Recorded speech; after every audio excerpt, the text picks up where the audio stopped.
Welcome to FarrellyKnowsFilm. Amy is the documentary film by Asif Kapadia that tells the story of the life and ultimately very tragic death of singer Amy Winehouse.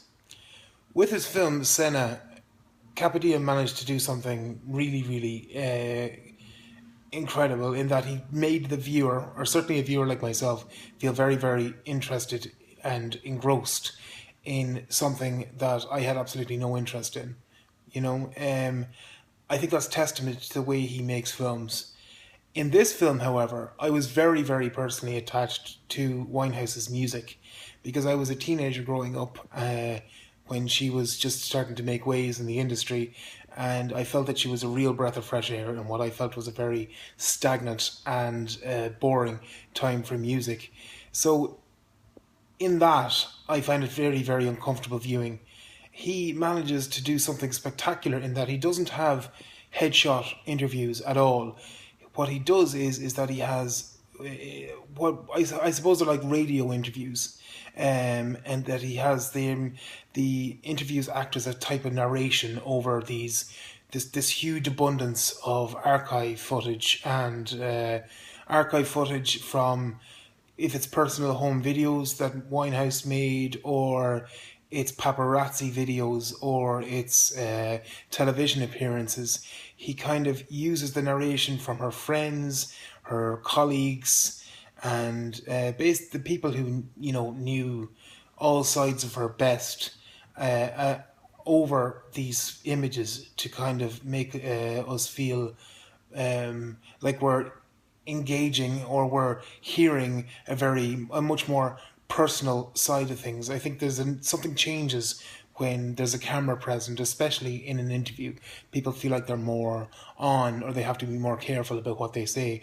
I heard that he talks about how he would hush lights in the room so he would make people feel more open about talking. In that as well, what has to be given credit to is this absolutely fantastic editing, that it's very hard to get all this to what I would imagine scrolling through maybe hundreds of hours of archive footage and use that to tell us a story and make it does feel like at times like you're not watching a documentary, you're watching what is a very personal collage and testament to Winehouse's works.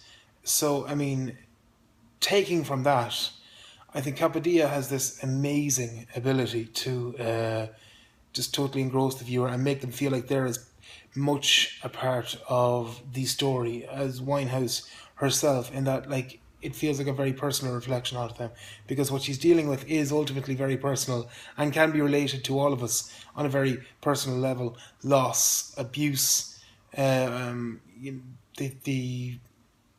ultimate her being exploited. At least I have. I can't help but feel personally reflective on this film.